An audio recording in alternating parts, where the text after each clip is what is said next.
ये एक ऐसे लड़के की कहानी है जो कि बहुत ही ज्यादा कमजोर था। उसकी मदर कोमा में है और उसकी जो यंग सिस्टर है वो स्कूल में पढ़ती है। उसे ही सब कुछ खर्चा चलाना पड़ता है। हमें ये भी जानने को मिलता है कि इस दुनिया में मॉन्स्टर्स का अटैक हो चुका है। उसके लिए हंटर ग्रुप क्रिएट किए हैं। हंटर अलग अलग रैंक के हैं, लेकिन उन्हें फिर भी मॉन्स्टर से फाइट करनी पड़ती है। इसलिए वो खुद को स्ट्रॉन्ग बनाने के लिए महंगे महंगे गियर खरीदते हैं, भले ही वो पैसे कैसे भी जमा करे। जिन्वू उनमें से एक है जिनके पास पैसे बिल्कुल भी नहीं है और वो कमजोर है। बस वो दिल का अच्छा है, लेकिन दिल का अच्छा होने से कुछ नहीं होता। तो कहानी शुरू करते हैं। कहानी की शुरुआत में हमें जानने को मिलता है कि ये दुनिया हमेशा से ऐसी नहीं थी। असल में 10 साल पहले एक मैजिकल गेट ओपन हुआ जिसके अंदर से कई सारे मॉन्स्टर्स बाहर आए। उसके ओपन होते ही यहाँ ह्यूमंस को पावर मिलनी शुरू हो गई थी और इसी पावर की बेसिस पर हंटर्स को रैंक दी जाती है। जिनके पास अच्छी पावर है उन्हें एस रैंक मिलती है, ए रैंक मिलती है, बी रैंक मिलती है, मगर जो कमजोर हैं वो ई रैंक पर जाते हैं। जिन्वू भी उनमें से एक है। इन सभी हंटर्स को मॉन्स्टर को मारने के साथ साथ कुछ डेंजन्स भी मिलते हैं। जिन्वू भी एक डेंजन में गया था, वहाँ पर उसे बहुत चोट लगी और आज वो वापस से अपनी टीम के पास जा रहा था। वो अपनी टीम के पास आता है तो यहाँ पर सभी उसका वेलकम करते हैं। कुछ दूसरे टीम के लोग जो कि अभी अभी ज्वाइन किए हैं वो शॉक थे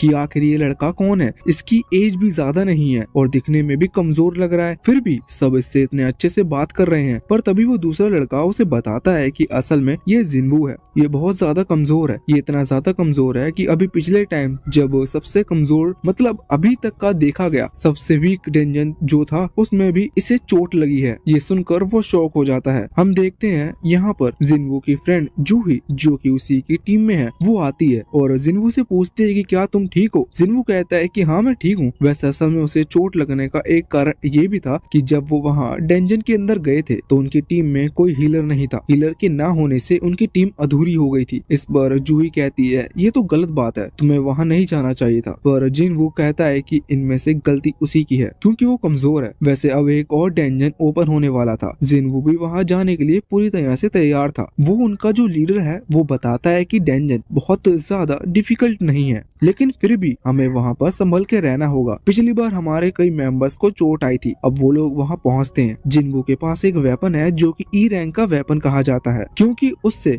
कम रैंक नहीं होती। ये उसे बहुत सस्ते में मिल गया था। उसके पास ज्यादा पैसे नहीं, इस वजह से उसने ये खरीदा। ये ज्यादा किसी काम का नहीं है। अब हम देखते हैं कि वो लोग वहाँ डेंजन के अंदर पहुँच चुके थे। वैसे स्टोरी थोड़ी स्लो चलेगी लेकिन हम उसे थोड़ा फास्ट चलाएंगे। तो यहाँ पर जिन्वू की फाइट एक गॉब्लिन से होती है। जिन्वू उसे हरा देता है। इसमें उसे बहुत मेहनत करनी पड़ी थी। इसके बाद उसे उस गॉब्लिन का क्रिस्टल मिल चुका था क्योंकि हर गॉब्लिन की बॉडी पर एक क्रिस्टल होता है। जिन्वू उसे रख लेता है, लेकिन इतने में ही उसकी तरफ एक दूसरा गॉब्लिन ने हमला कर दिया था। जिन्वू इतना तो जानता है कि उनके अटैक से कैसे बचना है। वो अटैक से बचते हुए अपने उसी ई रैंक वेपन से उस पर हमला करता है। वो वेपन लकड़ी का था, इस वजह से वो टूट गया था। साथ ही यहाँ पर वो गॉब्लिन जिन्वू पर हमला कर देता है। जिन्वू को चोट लग जाती है, लेकिन इतने में ही उसकी टीम का एक मेंबर वहाँ पर आकर उस गॉब्लिन को खत्म कर देता है। जूही भी वहाँ पर आ गई थी। हमें पता चलता है कि असल में वो एक हीलर है। वो जिन्वू को हील कर रही थी। तभी बाकी जो टीम मेंबर्स थे उन्होंने डेंजन के बॉस को हरा दिया था। इसका मतलब उन्होंने सक्सेसफुली इस डेंजन को क्लियर कर लिया है। ये ज्यादा डिफिकल्ट डेंजन नहीं था। इस वजह से अभी जूही जिन्वू से कह रही थी कि इतने वीक डेंजन में भी तुम्हें चोट लग गई, आखिर तुम हंटर बनना ही क्यों चाहते हो। जिन्वू कहता है कि उसकी मजबूरी है और वैसे भी उसके पास इसके अलावा और कोई रास्ता नहीं है। तभी हम देखते हैं कि जिन्वू के एक टीम मेंबर्स को वहाँ पर एक और गेट दिखता है। असल में यहाँ पर कई सारे डबल डेंजन भी मिल जाते हैं। ऐसा मिलना थोड़ा रेयर है पर उन्हें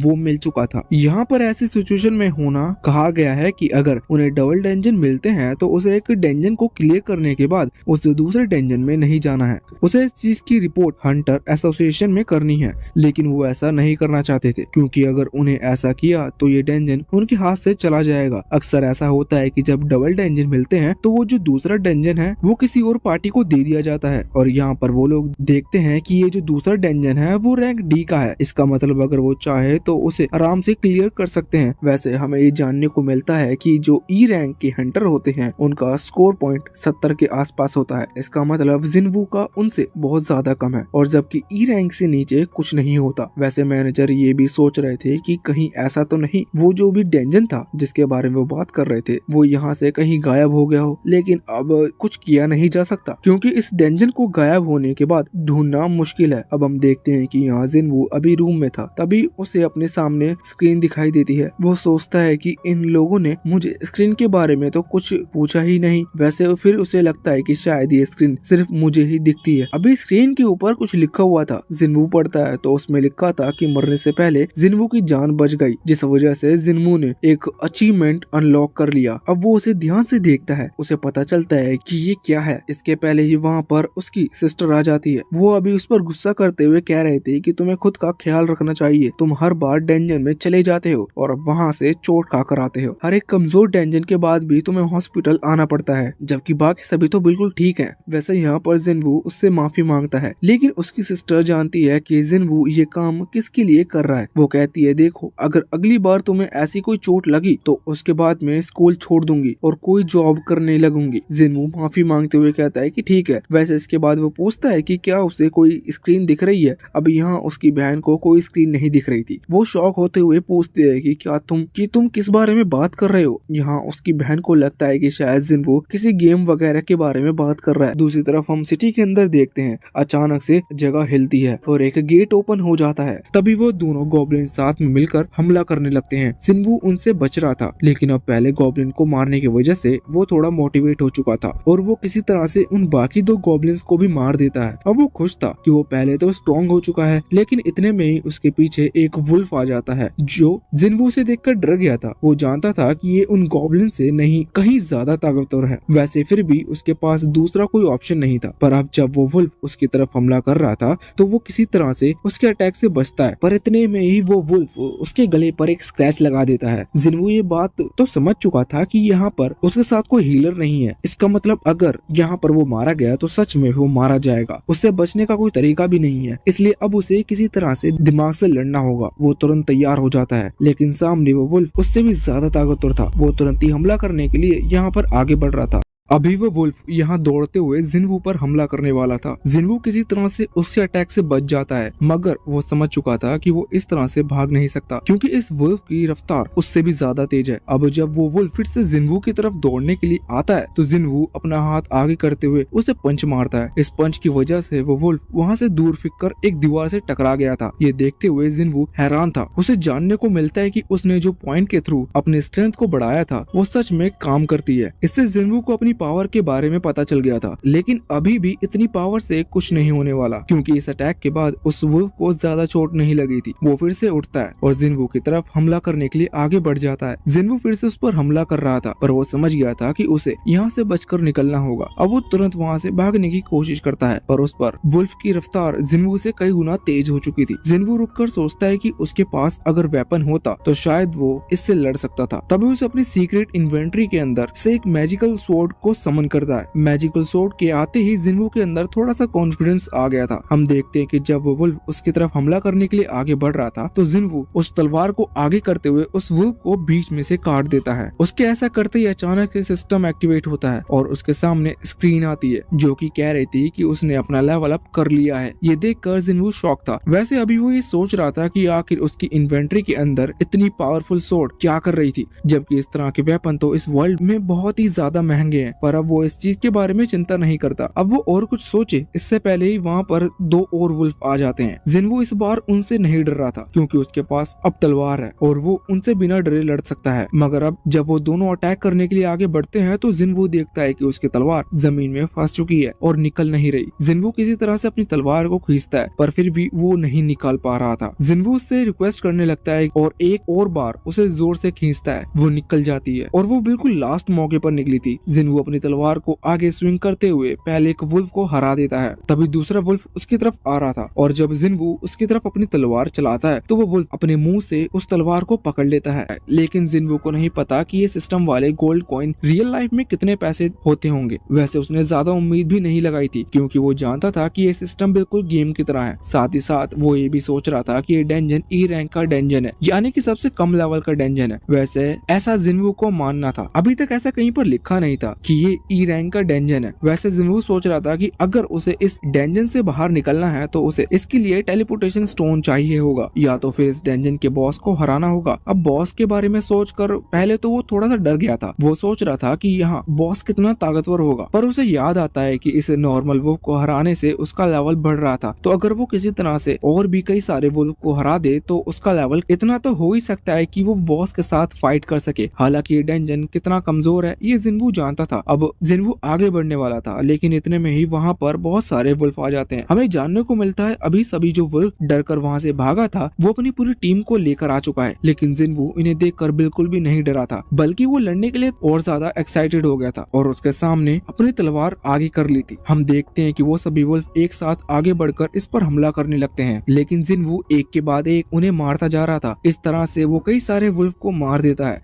एक वुल्फ उसके पीछे से हमला कर रहा था, जिन्वू ने उसे भी पकड़कर खत्म कर दिया था। अब सभी वुल्फ जो कि बचे हुए थे वो जिन्वू को घेर लेते हैं। जिन्वू को यहाँ पर अपनी पास्ट की कुछ मेमोरीज दिखाई देती हैं, जिसके बाद वो स्माइल करता है। उसे अब मजा आ रहा था क्योंकि इन वुल्फ को खत्म करने में उसका लेवल बढ़ते जा रहा था और वो ये भी चाहता था। इस वजह से अब जैसे ही सारे वुल्फ एक साथ हमला करते हैं तो वो एक साथ उन सभी को घुमाते हुए हमला करता है। इस वजह से एंड में सारे वुल्फ मारे जाते हैं और उसे वुल्फ असासिन का टैग मिल जाता है। वैसे जिन्वू बहुत ही ज्यादा थक चुका था। वो खुश था कि अब ये लड़ाई खत्म हो चुकी है। यहाँ पर सबसे पहले वो अपनी इन्वेंट्री को चेक करता है, जिसके अंदर अब बहुत सारे आइटम्स ऐड हो चुके थे। साथ ही साथ इन सभी वुल्फ्स को हराने की वजह से उसे एक टेलीपोर्टेशन स्टोन भी मिल चुका था। जिन्वू इसका यूज कर वहाँ से उस डेंजन से बाहर आ जाता है, पर जिन्वू सोचता है कि क्या उसे ये मौका फिर से मिलेगा, मतलब क्या वो इस डेंजन में फिर से आ पाएगा। ऐसा तो नहीं कि ये कुछ टाइम लिमिट के लिए ही यहाँ पर अपीयर हुआ है। और जिन्वू ये भी सोच रहा था कि उसके पास एक बहुत आसान मौका है और ज्यादा लेवल अप करने का। इस वजह से वो अगर वो यहाँ से वापस चला जाता है तो वो बहुत ही बड़ी बेवकूफी होगी। वैसे उसकी तलवार धीरे धीरे अब ब्रेक होने लगी थी, लेकिन जिन्वू फैसला करता है कि अब उसे इस डेंजन में आगे बढ़ना ही होगा। यहाँ से सीन चेंज होता है। इसके बाद जुई को दिखाया जाता है जो कि अभी जा रही थी, तभी उसे कॉल आता है। ये कॉल हंटर एसोसिएशन से था। जुई पहले तो माफी मांगती है क्योंकि उसने पहले डायरेक्ट मना कर दिया था कि अब वो किसी डेंजन में नहीं जाएगी। जहाँ पर जो कॉल पर व्यक्ति था वो कहता है कि एक डेंजन ओपन हुआ है सिटी के अंदर, उससे मॉन्स्टर बाहर निकल रहे हैं, उसे वहाँ पर जाकर बाकी हंटर्स की मदद करनी होगी क्योंकि बाकी हंटर्स को भी अभी हीलर्स की कमी हो रही है। जुई इस पर हाँ कर देती है। यहाँ से सीन चेंज होकर वापस जिन्वू पर आता है। हम देखते हैं कि वो उस डेंजन में आगे बढ़ते हुए जा रहा था। इस दौरान उसकी कई सारी नई तरह के बीस्ट से मुलाकात होती है जिन्हें वो हरा कर आगे बढ़ता है। अभी उसे हर बार अपनी स्क्रीन पर अलग अलग बीस्ट के कलर्स दिख रहे थे, मतलब जैसे ही रेड कलर आया तो उसे पता चल रहा था कि बीस्ट का लेवल क्या है, क्योंकि कलर हर बीस्ट के साथ चेंज होता जा रहा था। आखिर में जब वहाँ डेंजन का बॉस की बारी आती है तो उसके टाइम पे व्हाइट कलर आ जाता है। ये देखकर जिन्वू थोड़ा सा शॉक था। वो समझ गया था कि ये जो भी बीस्ट है ये सच में बहुत ज्यादा पावरफुल होने वाला है, लेकिन जिन्वू डरता नहीं है। वो आगे बढ़ना डिसाइड करता है। अभी उसे सीढ़ियों से नीचे की तरफ जाना था। नीचे पूरे में अंधेरा था, इस वजह से उसे थोड़ा सा डर लग रहा था, पर फिर वो आगे बढ़ना स्टार्ट करता है। वैसे जाते हुए वो अभी अपने सिस्टम स्टेटस की तरफ चेक कर रहा था तो उसे जानने को मिलता है कि अभी उसने बहुत देर से एक भी लेवल अप नहीं किया है, जबकि शुरुआत में वो बहुत ही कम वुल्फ के साथ फाइट करके लेवल अप कर चुका है। पर अभी उसे बहुत ही ज्यादा टाइम हो गया है। उसने बहुत सारे बीस्ट को हरा दिया, लेकिन उसका लेवल अप एक बार ही अपग्रेड हुआ है। अब जिन्वू वहाँ नीचे पहुँचता है तो वो देखता है कि यहाँ की जगह ऊपर वाली जगह से बिल्कुल अलग है। यहाँ आने के बाद जिन्वू अब आगे बढ़ रहा था, तभी उसे कोई साउंड सुनाई देती है। ये साउंड असल में यहाँ के डेंजन बॉस का है। तभी उसकी तरफ से कोई हमला कर देता है, जिस वजह से जिन्वू वहाँ से दूर फेंक कर दीवार से टकराता है और इस दौरान उसकी वो तलवार टूट जाती है। जिन्वू अपने से सामने देखता है कि एक बहुत बड़ा व्हाइट स्नेक था। असल में ये वही डेंजन बॉस है। स्नेक फिर से उसके ऊपर उछलते हुए अब उसे खाने वाला था, पर जिन्वू अपनी तलवार को ऊपर की तरफ फेंक देता है, जिससे स्नेक का ध्यान ऊपर जाता है। इतने में ही जिन्वू नीचे गिरते हुए उस स्नेक की गर्दन को पकड़ लेता है। स्नेक अभी जिन्वू को गिराने की कोशिश कर रहा था, पर जिन्वू की ग्रिप बहुत ही ज्यादा टाइट थी। जिन्वू अपनी पूरी स्ट्रेंथ लगाकर उसकी गर्दन को दबाने लगता है। इस वजह से उस स्नेक की बॉडी पर जो प्रोटेक्टिंग हार्ड स्किन थी वो ब्रेक कर जाती है। इस वजह से स्नेक को बहुत ही ज्यादा दर्द हो रहा था। इस वजह से वो अपनी गर्दन को जोर जोर से हिलाने लगता है। जिन्वू की ग्रिप इतनी ज्यादा टाइट थी कि उसे चोट लगने के बाद भी वो स्नेक को छोड़ नहीं रहा था। जिन्वू और ज्यादा पावर से उसकी गर्दन को दबाता है, जिसके बाद फाइनली वो स्नेक वहाँ पर मारा जाता है और इसके साथ जिन्वू का अब लेवल अप भी हो चुका था। जिन्वू बहुत ज्यादा खुश था और उसके चेहरे पर एक बहुत ही ज्यादा खतरनाक इवल टाइप की स्माइल थी। अब वो अपनी इन्वेंट्री को भी चेक करता है और उसे यहाँ पर कुछ चीजें मिलती हैं, जैसे कि एक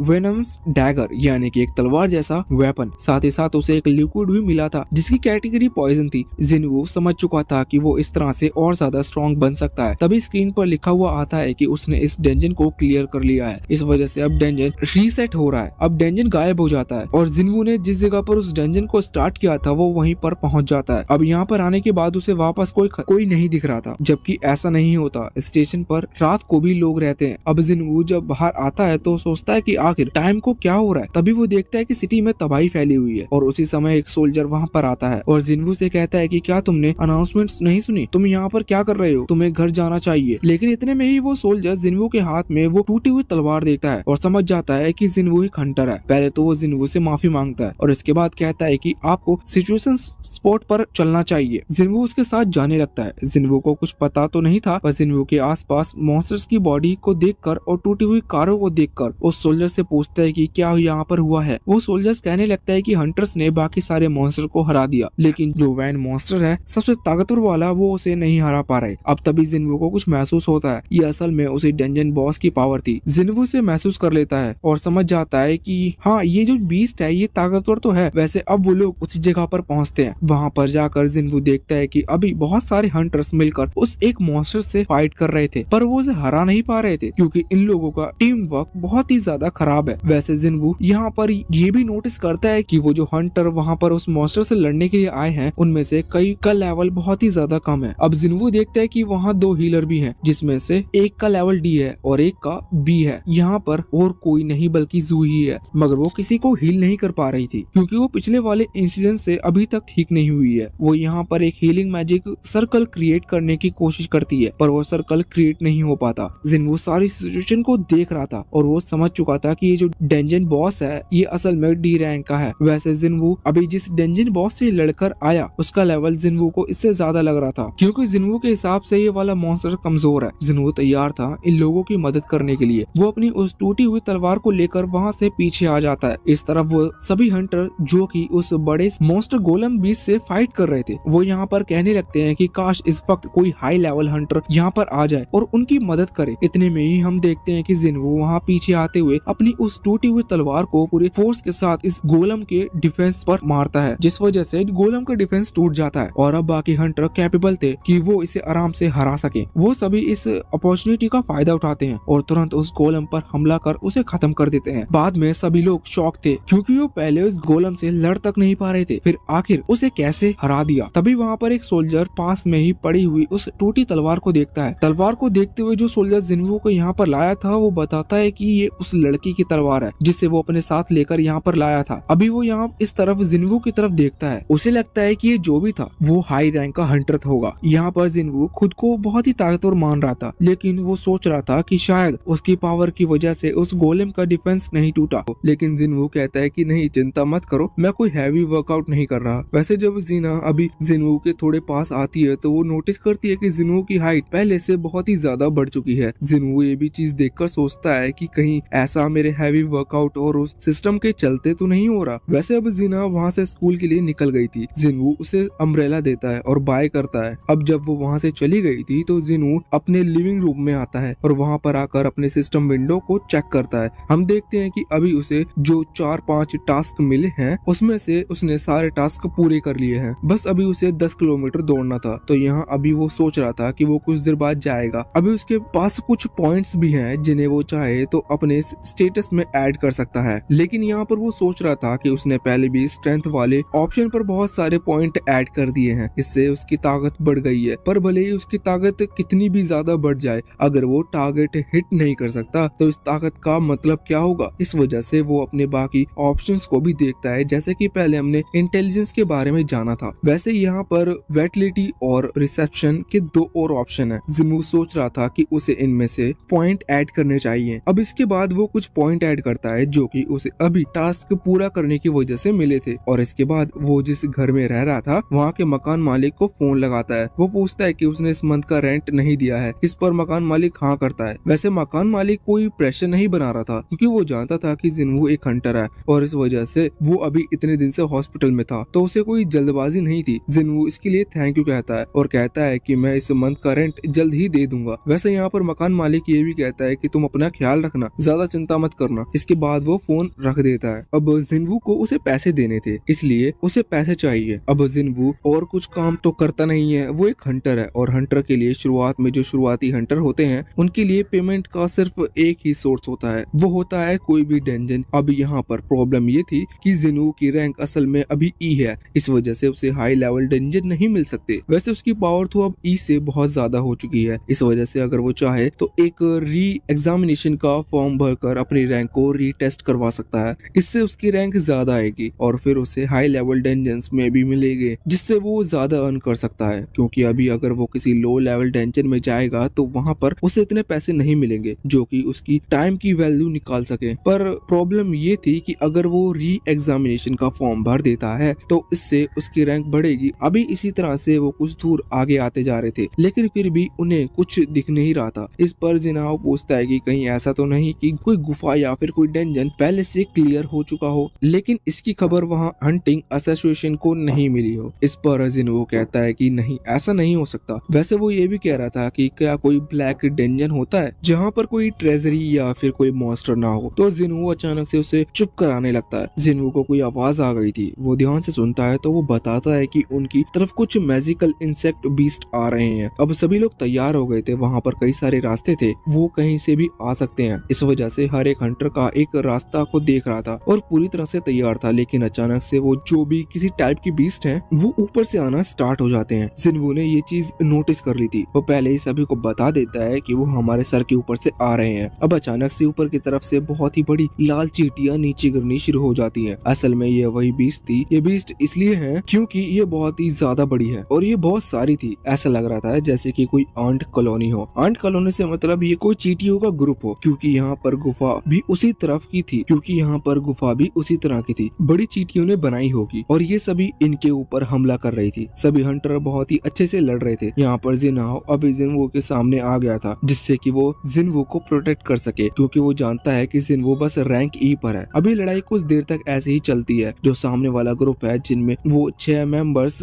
मतलब 6 हंटर्स वो स्ट्रॉन्ग है और उनका टीम वर्क अच्छा है, इस वजह से वो बहुत ही जल्दी उन सभी चींटियों को हरा देते हैं। अभी गोंग जिनवो की तारीफ करते हुए कहता है कि तुमने सही मौके पर हमें बता दिया, वरना हम बड़ी प्रॉब्लम में फंस सकते थे। तुम्हें बात कैसे पता चली? जिनवो कहता है कि कुछ नहीं, बस मुझे आवाज आ गई थी क्योंकि मैं उस हॉल के बिल्कुल नीचे ही था। अब यहाँ पर एक मेंबर अभी गोंग को बुलाता है और बताता है कि इन चींटियों को हमने नहीं मारा क्योंकि हमारे अटैक से नहीं मरी, बल्कि इन्हें किसी ने बाइट किया है। वो समझ जाते हैं कि इस पूरे डंजन में सच में कोई बड़ा सा मॉन्स्टर या फिर बड़ा सा बीस्ट है जो कि इन सभी आर्ट्स को यानी कि चींटियों को मार रहा था। इस वजह से उन्हें शुरुआत में कोई भी चींटियां या फिर नहीं मिली। यहाँ से सीन चेंज होता है। हम अभी एक हंटर एसोसिएशन के जिम में आ जाते हैं, जहाँ पर अभी एक बहुत ही तेजी से धमाके की आवाज आती है। अब वो जो न्यू मेंबर्स थे वो थोड़ा डर गए थे, लेकिन जो पुराने मेंबर्स हैं वो बताते हैं कि डरने की जरूरत नहीं है, क्योंकि असल में यूनहाओ ट्रेनिंग कर रहे हैं। वो इस तरह से ट्रेनिंग करता है कि हम यूनहाओ को देखते हैं जिसमें अभी बहुत ही बड़े स्टोन बीच में से तोड़ दिया था और वो अभी कह रहा था कि इतनी ट्रेनिंग उसके लिए काफी नहीं है। अब वापस से सीन चेंज होता है। हम उस गुफा के अंदर आते हैं। हम देखते हैं कि अभी जिनहाओ जिनवो से कह रहा था कि तुम्हारे हिसाब से तुम्हें जो ऑफर मिल रहे हैं क्या वो सही है या नहीं। इस पर जिनहाओ कहने लगता है कि हाँ, ये ऑफर तो बहुत अच्छे हैं, पर मुझे इस पर भरोसा नहीं है क्योंकि मुझे यहाँ पर फाइट नहीं करनी, फिर भी मुझे पैसे मिलेंगे, जबकि एक प्राइवेट ग्रुप है, प्राइवेट ग्रुप को उतने ज्यादा पैसे नहीं मिलते। और दूसरी बात ये भी है कि इनके पास कोई हीलर नहीं है। वैसे अब तभी उनके सामने कुछ अजीब सी चीजें दिखती हैं। वो तुरंत ही वहाँ लाइट जब जलाते हैं तो उन्हें पता चलता है कि ये स्पाइडर वेब है। इसका मतलब वो सही डायरेक्शन में जा रहे हैं जहाँ पर कोई स्पाइडर बीस्ट है। अब इसी तरह से वो बहुत ही जल्दी आगे बढ़ना शुरू करते हैं और कहानी थोड़ी फास्ट होती है। अंत में हम देखते हैं कि जब वो उस गुफा के कोने में पहुंच जाते हैं तो उन्हें वहाँ पर बहुत सारे क्रिस्टल मिलते हैं। ये मनक क्रिस्टल से जिनके अंदर बहुत ही एनर्जी होती है। कि उसके साथियों को देखते हैं। अभी गोंग तो बाहर आकर बैठ गया था क्योंकि वो जानता था कि अभी उन्हें कुछ देर यही इंतजार करना होगा। उसके साथी उससे पूछने लगते हैं कि आखिर हम उन दोनों को वहाँ छोड़ के क्यों आए। वो दोनों इतने ताकतवर नहीं है कि वो उस मॉन्स्टर से लड़ सकें, और अगर वो मारे गए तो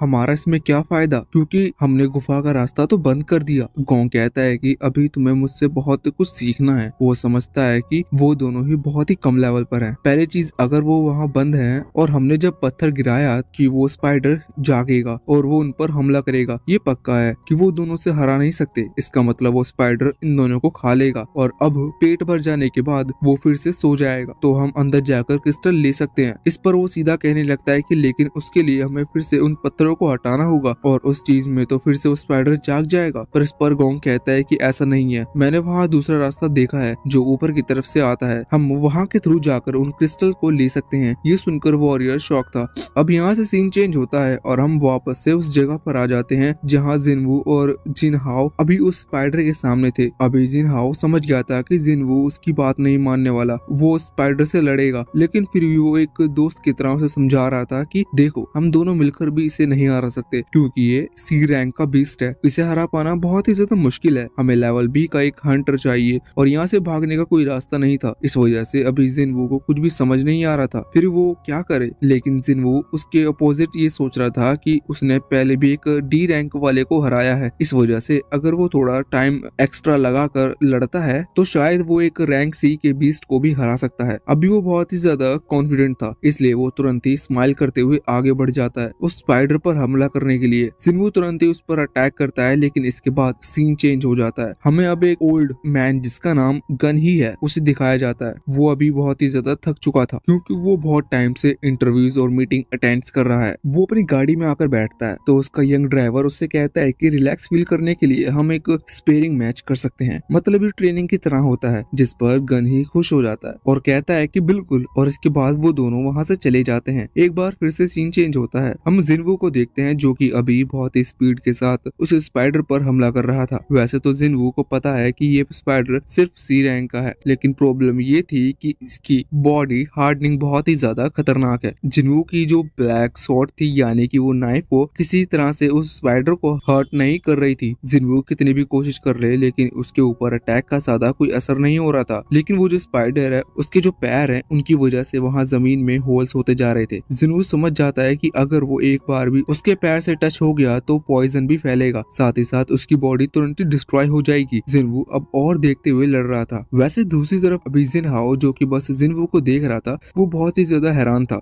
उसकी सोच पहले से बदल चुकी थी। वो पहले सोच रहा था कि जिनवू एक रैंक ई का हंटर है, इस वजह से वो उस बीस्ट को हरा नहीं सकता। वो बस ऐसा लड़ रहा है जिससे कि कुछ देर बाद जब वो मरे तो उससे ये गिल्टी ना रहे कि वो बिना लड़े मारा गया। लेकिन अब उसका सोचना बिल्कुल अलग हो चुका था क्योंकि वो सोच रहा था कि कहीं जिनवू एक फॉल्स हंटर तो नहीं। असल में फॉल्स हंटर उन लोगों को कहा जाता है जो कि अपनी रैंक को छुपाते हैं। जिनवू के अलावा ऐसे और भी कई सारे होल्स हंटर हैं जो कि अपनी रैंक ई फिर इतनी ही रखते हैं जिससे कि लोगों को पता ना चले कि उनकी असली रैंक कितनी है। ये लोग साइकोपैथ होते हैं क्योंकि ये अपने ही टीममेट्स को मारते हैं। अब यही सब सोचने की वजह से जिनहाओ अभी बहुत ही ज्यादा हैरान लग रहा था और उसे थोड़ा थोड़ा अजीब फील हो रहा था। यहाँ जिनवू अभी बहुत स्पीड से मूव तो कर रहा था लेकिन वो स्पाइडर बीस्ट इतना ज्यादा बड़ा है कि जिनवू को उसे डोज करने में भी बहुत ही ज्यादा प्रॉब्लम हो रही थी। जिनवू देखता है उसकी जो पॉइंट्स हैं वो धीरे धीरे कम हो गए। ये पॉइंट्स असल में ये बताते हैं कि जिनवू के पास अभी कितनी एनर्जी बची हुई है। जिनवू समझ गया था कि वो थक रहा है और बहुत ही जल्द वो फिर आगे भी नहीं बढ़ पाएगा, इससे उसकी स्पीड भी कम हो सकती है। इस वजह से जिनवू फैसला करता है कि वो जितनी ज्यादा हो सके उतनी पावर के साथ एक ही अटैक में उसे खत्म करेगा। जिनवू तुरंत ही अब आगे बढ़ रहा था लेकिन इतने में ही वो स्पाइडर बीस्ट अपने मुंह से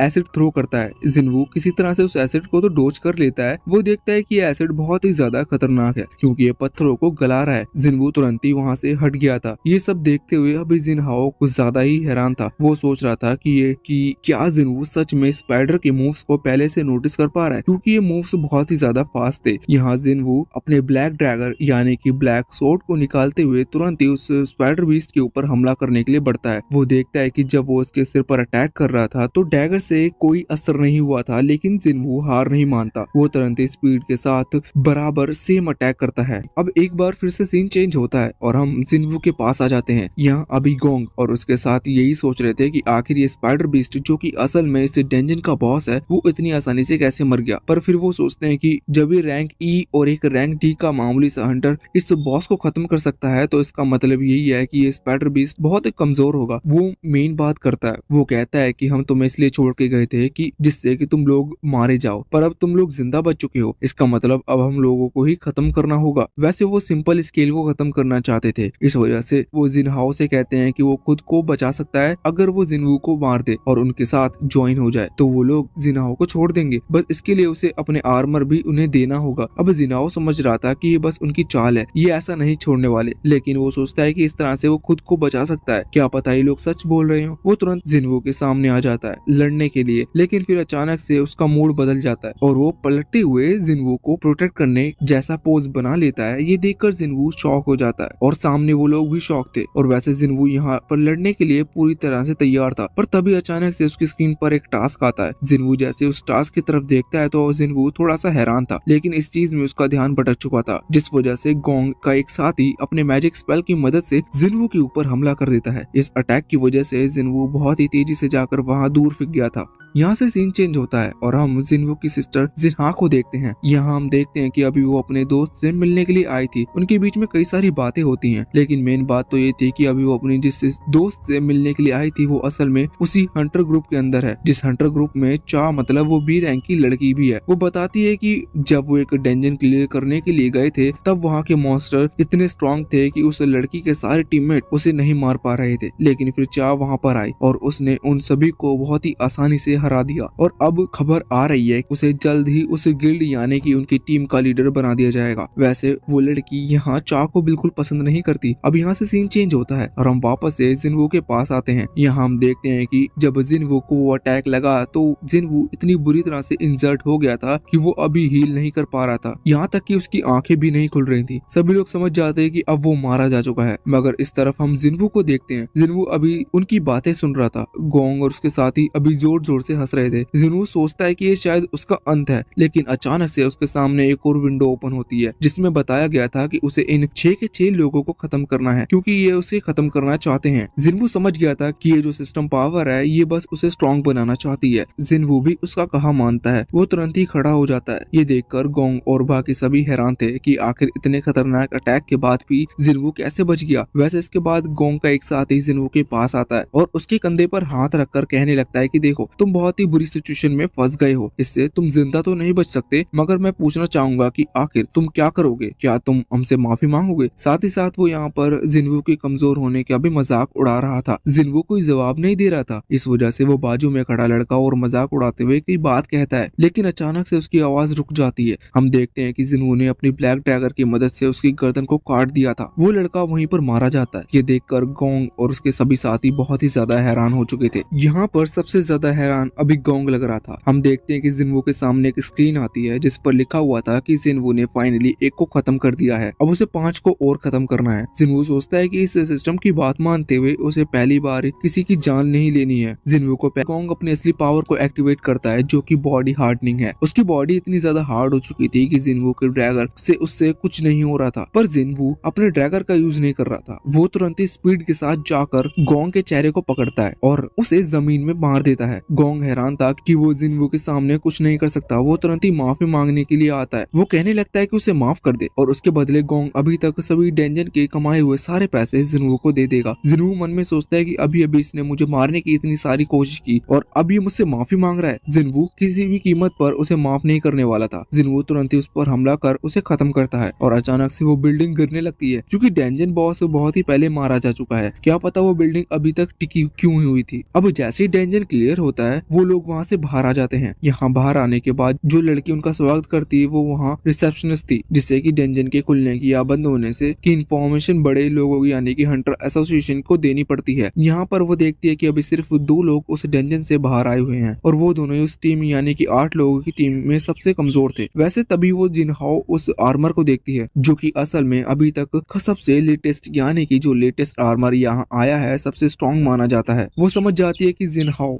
एक बहुत ही ज्यादा रिच आदमी का बेटा है। वैसे यहाँ जिनहाओ अभी जिन्वू को थैंक यू कह रहा था, क्योंकि जिन्वू ने उसकी जान बचाई, वरना वो इस डेंजन में मारा जाता। अब तभी बारिश होने लगती है। जिन्वू सोचता है कि अच्छा है उसने अपनी बहन को अम्ब्रेला दे दिया। अब एपिसोड की आखिर में सीन चेंज होता है और हमें बिल्डिंग के अंदर एक आदमी को देखते हैं जो कि बहुत ही पावरफुल लग रहा था और ऐसा लग रहा था कि वो किसी से लड़ने के लिए पूरा तैयार है। अब इसके बाद सीन चेंज होता है और हमें एक दूसरा हंटर को दिखाया जाता है जो कि अपने घर पर था। तभी उसे मैसेज आता है कि उसे भी एक डेंजन के लिए बुलाया है। ये सुनकर वो पहले तो थोड़ा हैरान था। जब उसकी वाइफ ये सुनती है तो कहने लगती है कि आपको वहाँ नहीं जाना चाहिए, क्योंकि पिछली बार भी आप डेंजन में गए थे तो वहाँ से बहुत मुश्किल से लौट कर आए हो, क्योंकि वो उस डेंजन में तो कई लोगों की जान तक चली गई थी। इस पर वो हंटर कहने लगता है कि तुमने सही कहा, लेकिन हमारे पास और दूसरा चारा नहीं है। उनकी बहुत सारी मजबूरी थी जिस वजह से उस हंटर को वहाँ डेंजन के अंदर जाना पड़ता है। जैसे उनकी वो छोटी बच्ची है, उस स्कूल की फीस भी भरनी थी तो उसके लिए पैसे पैसे चाहिए और एक हंटर के लिए सिर्फ एक डेंजन ही है जो कि उन्हें पैसे दे सकता है। इस वजह से वो कहता है कि मुझे नहीं लगता कि डेंजन इतना खतरनाक होगा, क्योंकि इस डेंजन के लिए खुद हंटर एसोसिएशन ने हमें बुलाया है। तो इस पर उसकी वाइफ मान जाती है। अभी उसकी वो बेटी उससे पूछ रही थी कि फादर क्या आप स्ट्रॉन्ग हो, तो इस पर वो हंटर कहता है कि हाँ बेटा मैं बहुत स्ट्रॉन्ग हूँ। अब इसके बाद एक और बार सीन चेंज होता है और इसके बाद अब हम देखते हैं कि यून हो के पास, जो कि अभी जोंग इन से मिलने के लिए आया हुआ था, यहाँ पर अभी जोंग इन ने ही उसे बुलाया था। जिनवो आकर पूछता है कि तुमने मुझे क्यों बुलाया, जिस पर जोंग इन कहने लगता है कि मैंने तुम्हारा लेटेस्ट इंटरव्यू देखा, तुम बहुत ही ज्यादा अच्छा बोलते हो। इस पर यून हो को थोड़ा सा गुस्सा आता है। वो कहता है कि मुझे पता है कि वो इंटरव्यू तुमने ही ऑर्गेनाइज करवाया था, ये बड़ी गलत बात है, तुम्हें मुझे फालतू में इस तरह से टाइम पास में नहीं गिरना चाहिए। वैसे तो वो ये पूछ रहा था कि तुमने मुझे यहाँ पर किस कारण से बुलाया है। तो इस पर जोंग इन कहता है कि तुम्हें पता ही चल चुका होगा कि एक नया गिल्ड बन रहा है। यहाँ पर वो लोग अभी जिनहाओ के फादर के उस न्यू गिल्ड के बारे में बात कर रहे थे। उन्होंने कई सारे हंटर्स को ऑफर भेजा है, तो यहाँ पर यूनहो को भी ऑफर आया था। जोंग इन उससे कहता है कि तुम्हें उसे गिल्ड के बारे में पता होना चाहिए, जिस पर यूनहो बताता है कि हाँ उसे भी उसके लिए एक इनविटेशन लेटर आया है, लेकिन उसने उसे एक्सेप्ट करने के बारे में कुछ नहीं सोचा। पर वो जानता है कि इस तरह से लेटर बहुत सारे हंटर्स को आए होंगे अभी भी, लेकिन यूनहो को समझ में नहीं आ रहा था कि यहाँ पर उसे बुलाने का असली कारण क्या है, इसलिए वो डायरेक्टली पूछता है कि जिसके बाद अचानक से सीन चेंज हो जाता है और हम जूही को देखते हैं। वो थोड़ी परेशान लग रही थी, लेकिन तभी उसकी मदर का फोन आता है। उसकी मदर उससे कह रही थी कि तुम कैसी हो, जिस पर वो कहती है कि मैं ठीक हूँ। अब उसकी मदर कहने लगती है कि उनके हिसाब से उसे हंटर का काम छोड़ देना चाहिए, क्योंकि वैसे भी वो इतनी ज्यादा अच्छी हंटर नहीं है, जबकि वो एक रैंक बी की हंटर है, पर फिर भी उसे रैंक बी का नहीं कहा जा सकता और इसी वजह से उसके जो स्क्वाड मेंबर्स हैं उनके ऊपर भी खतरा आता है। लेकिन अब जूही गुस्सा करके फोन रख देती है, लेकिन बाद में वो बहुत ही ज्यादा उदास हो गई थी, क्योंकि उसकी मदर को खुद ऐसा लगता है कि वो उसके टीममेट्स के ऊपर बर्डन है। उसने ये तो फैसला कर लिया था कि अब वो खुद को स्ट्रॉन्ग बनाएगी, इसलिए वो वहाँ से जाने भी लगती है। पर उसी समय उसे एक और मैसेज आता है जो कि हंटर एसोसिएशन की तरफ से था और यहाँ पर उसे भी एक डेंजन के लिए बुलाया गया था। ये वही डेंजन है जहाँ पर जिनवू और सॉन्ग आने वाले हैं। इसके बाद फिर से सीन चेंज होता है और हम देखते हैं कि चाय जो कि अभी जोंग इनके पास आ रही थी, अभी रास्ते में वो यूनहो को भी देखती है और उसे हेलो कहती है। अब यहाँ पर जोंग इन के पास आने के बाद जोंग इन उससे पूछता है कि आखिर तुम यहाँ पर क्यों आई हो। तो इस पर चाय बताती है कि उसे एक इनविटेशन कार्ड मिला है, एक नया गिल्ड बनने वाला है उनके लिए। अब इस बात से ही यहाँ जोंग इन समझ चुका था कि वो किस गिल्ड के बारे में बात कर रही है। वो उससे पूछता है कि क्या तुमने हाँ कर दी, जिस पर चाय कहती है कि नहीं, वो मुझे गिल्ड मास्टर बनाना चाहते हैं पर मैंने मना कर दिया। वैसे इसके बाद अब जोंग इनसे पूछता जाता है कि यूनो यहाँ पर क्यों आया था। अब इसके बाद हमें जस्ट वहीं का सीन दिखाया जाता है। अब जुनहाओ वहाँ पर पूछ रहा था कि तुम्हारा मेन रीजन क्या है मुझे यहाँ पर बुलाने का। इस चीज पर जोंग इन एक मिस्टीरियस आइलैंड की बात निकालता है। अब यहाँ पर इनकी जो कन्वर्सेशन होती है वो थोड़ी कंफ्यूजन करने वाली है, लेकिन हम उसे नॉर्मली समझाएंगे। तो असल में बहुत पहले ये एक मिस्टीरियस आइलैंड पर गए थे, दोनों ने इनमें से एक ही। तो वहाँ पर उन्हें कई सारे दोस्त खो दिए। अब वो चाहते हैं कि वो उस मिस्टीरियस आइलैंड को क्लियर करें, लेकिन गवर्नमेंट उस आइलैंड के जो छोटे छोटे अपडेट हैं वो हर साल लोगों को देती है। गवर्नमेंट खुद चाहती है कि लोग उस आइलैंड के बारे में भूल जाए, क्योंकि गवर्नमेंट जानती है कि अभी उसे क्लियर कर पाना नामुमकिन है। लेकिन अब ये लोग चाहते हैं कि ये और ज्यादा स्ट्रॉन्ग बने और किसी तरह से उसे मिस्टीरियस आइलैंड को क्लियर करे। यहाँ पर यूनो जो कि अभी इंटरव्यू देकर आ रहा था, उसने भी इंटरव्यू में भी यही बात कही थी कि नए हंटर्स खुद को और ज्यादा स्ट्रॉन्ग बनाए, क्योंकि वो जानते हैं कि उन्हें और ज्यादा हंटर्स को गैदर करना होगा। अब इसके बाद यहाँ से सीन चेंज होता है और हम किसी अजीब से मिस्टीरियस आदमी को देखते हैं जो कि किसी को खत्म करने की बात कर रहा था। और फिर यहाँ से फिर से सीन चेंज होता है। अब हम जिनवू के पास आ जाते हैं जो कि अभी तैयारी कर रहा था उस डेंजन के अंदर जाने के लिए। यहाँ पर जब उसकी बहन जिन्हा उसे तैयार करती है और उसे देख रही थी, वो हैरान हो जाती है, क्योंकि आज तो संडे है और अभी अभी जिनवू कुछ टाइम पहले एक डेंजन में गया था और जिनवू फिर से एक डेंजन में जा रहा है, जबकि पहले अगर वो किसी एक डेंजन में चला जाए तो फिर उसे महीनों लग जाते थे रिकवर करने के लिए। वो जिनवू से कहने लगती है कि क्या यही तुम्हारी ट्रेनिंग का नतीजा है, जिस पर जिनवू हाँ करता है और जाने लगता है। अब वो कहती है कि तुमने अपने औजार तो नहीं रखे। औजार से उसका मतलब था वही लकड़ी की मामूली सी तलवार, लेकिन जिनवू कहता है कि अब उसे उनकी जरूरत नहीं है। इसके बाद अब वो वहाँ से चला जाता है। दूसरी तरफ हम सॉन्ग को देखते हैं जो कि घर से निकल चुका था। वहाँ उस डेंजन के लिए रास्ते में उसकी मुलाकात जिनवू से होती है। वो दोनों एक दूसरे से मिलकर खुश थे। यहाँ पर जोंग जिनवू से पूछता है कि तुम्हारा एक पैर डेंजन के अंदर कट चुका था, वो वापस कैसे रिकवर हो गया, जिस पर जिनवू कहता है कि जब वो हॉस्पिटल से सोकर उठा तो अचानक से उसका पैर उसके पास था। सॉन्ग कहने लगता है कि शायद किसी एक्सपर्ट हीलर ने तुम्हें हील कर दिया होगा, वैसे सॉन्ग का हाथ अभी तक हील नहीं हुआ है और अब वो हील भी नहीं हो सकता। अभी जिनवू सॉन्ग से पूछता है कि आखिर तुम जा कहाँ रहे हो, जिस पर सॉन्ग बताता है कि उसे एक डेंजन के लिए अपॉइंट किया है। ये सुनकर समझ गया था कि उन दोनों को सेम डेंजन के लिए बुलाया है। अब जब वो लोग वहाँ पहुँचते हैं तो वहाँ जाकर उन्हें पता चलता है कि जूही को भी इस डेंजन के लिए बुलाया गया था, बल्कि वहाँ पर 2 और हंटर थे और वो दोनों ही वही थे जिन्हें शुरुआत में हमने देखा था जिनवू के साथ उस सिस्टम वाले डेंजन के अंदर। अभी वो दोनों थोड़े हिचकिचा रहे थे क्योंकि उन्होंने अपनी जान बचाने के लिए इन दोनों को डेंजन के अंदर छोड़ दिया था। वैसे जूही भी हैरान थी क्योंकि जिनवू पिछली बार से बहुत ज्यादा बदल चुका है। अब वो एक दूसरे को हेलो कह रहे थे कि इतने में ही वहाँ पर एक कार आती है जिसके अंदर से 3 प्रिजनर्स उतरते हैं। हमें जानने को मिलता है कि इस डेंजन में वो तीनों भी जाने वाले हैं। वो तीनों अभी अभी बहुत ज्यादा खुश थे क्योंकि उनके साथ एक लेडी जा रही है, मतलब कि जूही। पर तभी वहाँ पर एक और हंटर आता है, जैसे कि हंटर एसोसिएशन ने भेजा है ये देखने के लिए कि ये तीनों प्रिजनर्स कुछ गड़बड़ ना करें। इसके बाद वो लड़का खुद को इंट्रोड्यूस करता है। वो असल में एक बी रैंक का हंटर है। अब हम देखते हैं कि इन्हें सबसे पहले तो एक लीडर चुनना था, जिसके लिए वो लोग सॉन्ग को चुनते हैं क्योंकि वो पहले भी लीडर रह चुका है। अब अंदर जाने से पहले सॉन्ग सबसे पहले तो जिनवू को पिछली बार के लिए सर झुकाकर थैंक यू कहता है, क्योंकि अगर जिनवू नहीं होता तो वो कोई भी वहाँ से जिंदा बचकर नहीं आ सकता था। अभी वहाँ पर वो दूसरा हंटर मन में सोच रहा था कि जिनवू है कौन, और मतलब इतनी ज्यादा एज के बाद भी जिनवू के सामने सर झुकाकर उसे थैंक यू क्यों कह रहा है। अब वैसे इसके बाद उन्हें डेंजन के अंदर जाना था। अब यहाँ से सीन चेंज होता है और हम देखते हैं कि वो लोग डेंजन के अंदर आ चुके थे। यहाँ पर आते ही उनके ऊपर कई सारे गॉब्लिन्स हमला कर देते हैं, जिन्हें वो तीनों प्रिजनर्स यानी कि कैदी बड़े ही आराम से खत्म कर रहे थे। वो कैदी हैं और रोज पत्थर तोड़ने जैसा काम करते रहते हैं। इसी वजह से उनके अंदर एक बहुत ही ज्यादा एंगर भरा हुआ है जो कि वो यहाँ निकाल रहे थे। उन्हें इस काम में बहुत ही ज्यादा मजा आ रहा था, लेकिन इसी बीच थोड़ी गलती कर देते हैं क्योंकि एक गॉब्लिन हमला करने वाला था। पर इतने में ही सॉन्ग आगे आते हुए उस गॉब्लिन को खत्म कर देता है। यहाँ पर जिनवू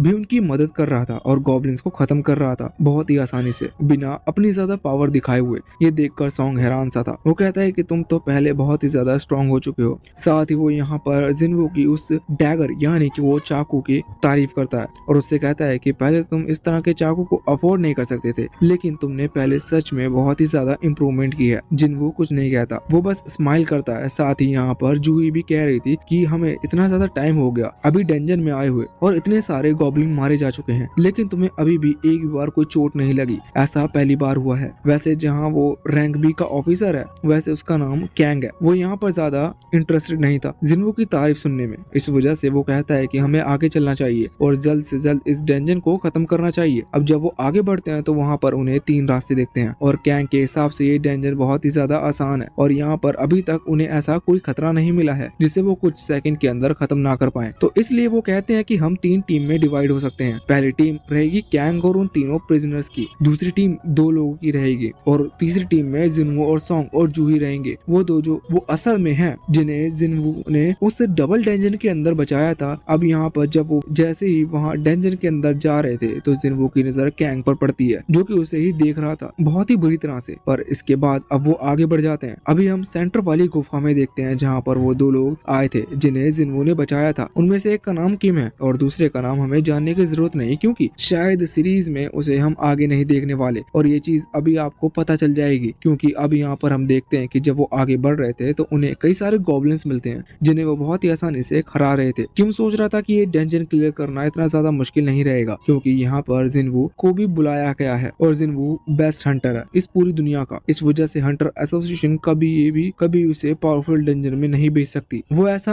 अन्याय नहीं करेगा। पर साथ ही अभी किम ये भी सोच रहा था कि जिनवू की वजह से पिछली बार उसकी जान भी बची थी। वो मन में कहता है कि उसे एक हंटर कहलाने का बिल्कुल भी हक नहीं है क्योंकि तब वो जिनवू को प्रॉब्लम में छोड़कर भाग गया था। वो चाहता है कि वो जिनवू से माफी मांग पाए। इसके बाद हम देखते हैं, अब हम कैंग और बाकी उन तीनों प्रिजनर्स को देखते हैं। इन्हें भी वहाँ पर बहुत सारे गॉब्लिन्स मिले थे। वो प्रिजनर बहुत ही ज्यादा आसानी से गॉब्लिन को खत्म कर रहे थे और उन्हें यहाँ पर बहुत ही ज्यादा मजा आ रहा था। ये चीज देखते हुए कैंग बिल्कुल हैरान नहीं था क्योंकि वो प्रिजनर्स के नेचर को जानता है। पर जब ये लोग गॉब्लिन को खत्म कर देते हैं तो इसके बाद कैंग आगे हुए उनसे कहता है कि जिस तरह से वो गॉब्लिन्स को खत्म कर रहे हैं, क्या वो ह्यूमंस को भी इसी तरह से मारते हैं? जिस पर वो तीनों प्रिजनर्स कहने लगते हैं कि बिल्कुल, ह्यूमंस और गॉब्लिन में ज्यादा कुछ अंतर नहीं है और उन्हें तो वैसे भी दोनों को खत्म करने में मजा आता है, तो इसलिए वो भेदभाव नहीं करते। अब इसके बाद यहाँ से सीन शिफ्ट होता है और हम कैंग को दिखाया जाता है जो कि यहाँ आने से पहले एक दूसरे ओल्ड मैन से मिला था। अभी हमें थोड़ी लंबी स्टोरी जानने को मिलती है। असल में जो ओल्ड मैन है, इनकी जो बेटी थी उसके साथ इन तीनों ने कुछ गलत किया जिस वजह से उसने आत्महत्या कर ली। फिर जो ओल्ड मैन की वाइफ है वो उस चीज में पागल हो गई और मेंटल हॉस्पिटल में चली गई। अब ये ओल्ड मैन का कहना है कि ये तीनों प्रिजनर्स इतने टाइम से जेल में रहे, लेकिन कुछ दिन बाद ये रिलीज कर दिए जाएंगे। इनके पास अभी भी इनका हंटर लाइसेंस है, जिसके बाद ये फिर से अपनी इमेज ठीक कर लेंगे और शायद ये ऐसा फिर से किसी और के साथ भी कर सकते हैं। इसी वजह से ओल्ड मैन चाहता था कि इन तीनों को खत्म कर दिया जाए। ओल्ड मैन यहाँ पर एक बैग देता है जो कि पैसों से भरा हुआ था और वो कैंग को ऑफर करता है कि वो इन तीनों को खत्म करे। और अब जाहिर सी बात थी कि कैंग ने भी ये ऑफर नहीं लिया होगा, इसी वजह से वो इन तीनों को यहाँ डेंजन के अंदर लेकर आया, क्योंकि अगर ये तीनों डेंजन के अंदर मारे जाते हैं तो कैंग पर शक नहीं होगा, क्योंकि डेंजन में कोई भी मारा जा सकता है। और अब यहाँ वापस से हम करंट टाइम में आते हैं, जहाँ पर कैंग उन तीनों से कह रहा था कि उन तीनों को डरने की जरूरत नहीं, कैंग यहाँ पर नहीं फंसेगा, क्योंकि वो हंटर एसोसिएशन में रिपोर्ट देगा कि यहाँ पर एकदम से 100 गॉब्लिन आ गए थे जिन्होंने उन पर हमला किया और इसी में ये तीनों मारे गए, क्योंकि कैंग पहले भी ऐसा काम कर चुका है और उसकी हंटर एसोसिएशन में उसकी खास रिस्पेक्ट है और एक अच्छी खासी पोजीशन भी, जिस वजह से उस पर बिलीव कर लिया जाएगा। अब दूसरी तरफ हम देखते हैं कि किम और वो जो दूसरा साथी था वो इसी तरफ आ रहे थे, क्योंकि असल में ये जो टनल्स है आपस में कनेक्टेड है। वो दोनों जब यहाँ पर आते हैं तो वो देखते हैं कि जो प्रिजनर्स ऑलरेडी मारे जा चुके हैं और तीसरा प्रिजनर को कैंग ने गला पकड़ रखा था। ये देखकर वो दोनों हैरान थे। कैंग उस तीसरे वाले को भी खत्म करता है और यहाँ पर किम और उस दूसरे लड़के या फिर कह लो दूसरे आदमी की तरफ बढ़ने लगता है, जिससे कि कोई सबूत ना रह जाए बाद में उसे फंसाने को।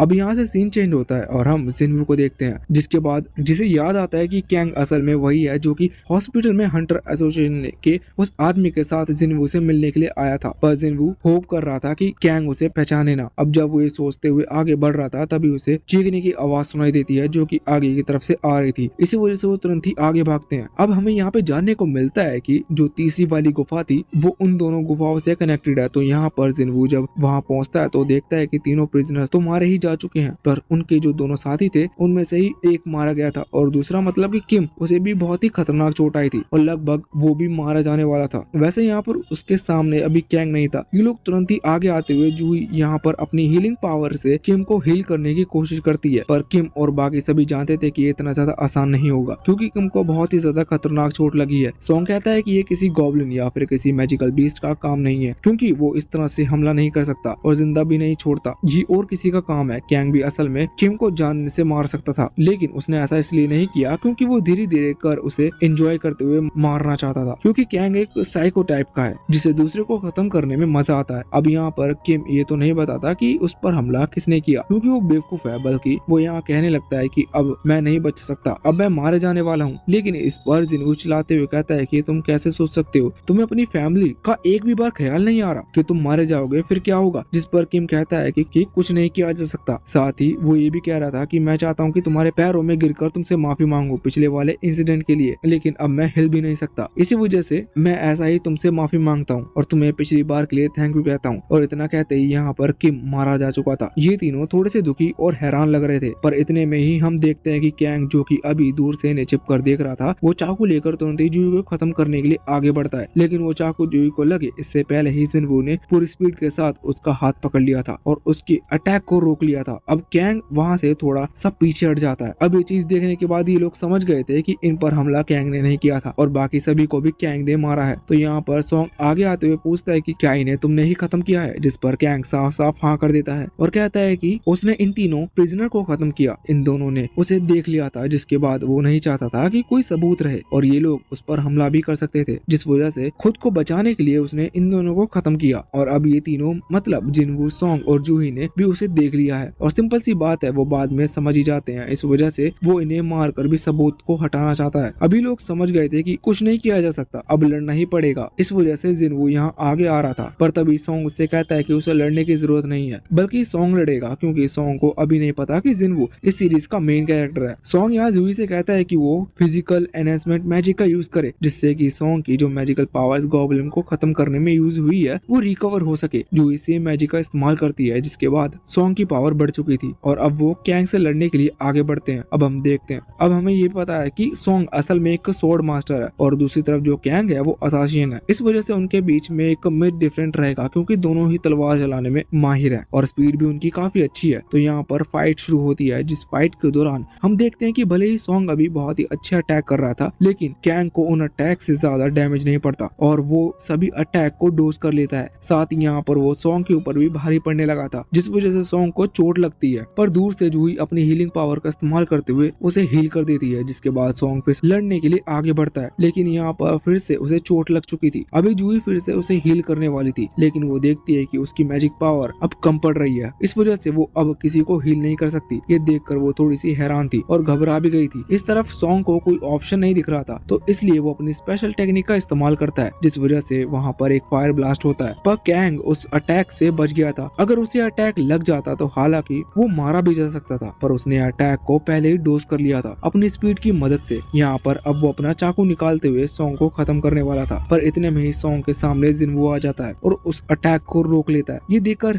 कैंग हैरान था कि आखिर एक रैंक ई का हंटर उसके अटैक को कैसे रोक सकता है। पर बाद में उसे आइडिया लग जाता है कि शायद जिन्वू एक डबल अवेकनर जिसने की डबल अवेकनिंग की है, इस चीज से थोड़ा सा हैरान था। और इससे ज्यादा हैरान हमें यहाँ पर जूही और सॉन्ग लग रहे थे। इस तरफ जिन्वू कैंग से पूछता है कि आखिर उसने उन्हें क्यों मारा, तो इस पर कैंग बताना शुरू करता है कि ये जो प्रिजनर्स थे, इन्होंने जिस लड़की के साथ वो गलत काम किया था, उसके जो फादर थे उन्होंने इसे पैसे दिए, इसके लिए उसने इन्हें खत्म किया। लेकिन जिन्वू को इस चीज से कोई फर्क नहीं पड़ता। वो कहता है कि मैं उन प्रिजनर्स के बारे में पूछ नहीं रहा, मैं तो किम और उस दूसरे वाले का जो भी नाम है उसके बारे में पूछ रहा हूँ। तो वो सिंपल सा रीजन बताता है कि उसने सिर्फ सबूत मिटाने के लिए उसे ऐसा किया। इस पर जिन्वू कहता है कि अगर सच में वो ऐसा करना चाहता था तो डायरेक्ट उन्हें खत्म कर सकता था, लेकिन उनकी बॉडी पर लगी हुई चोट को देखते हुए ऐसा नहीं लगा कि वो सिर्फ सबूत मिटाना चाहता है। जिन्वू के हिसाब से वो एक साइकोपैथ है जो कि दूसरों को खत्म करने में मजा ढूंढता है, और इसी वजह से उसने उन तीनों को खत्म किया, जबकि वो उससे किसी की हेल्प करने में कोई भी इंटरेस्ट नहीं है। इसके बाद हमें कैंग की ट्रू साइड दिखाई जाती है, और जिन्वू का जो प्रिडिक्शन था वो बिल्कुल सही था, क्योंकि इसके बाद अब सीन चेंज होता है और हम ओल्ड मैन को देखते हैं जो कैंग को पैसे दे रहा था। लेकिन कैंग उनसे कहता है कि उसे पैसे नहीं चाहिए, पैसे कमाने के लिए वो किसी दूसरे बड़े गिल्ड को भी ज्वाइन कर सकता है, जिन्हें बस क्रिस्टल ला कर दो और वो तुम्हें पैसे देंगे। लेकिन उसने ऐसा नहीं किया और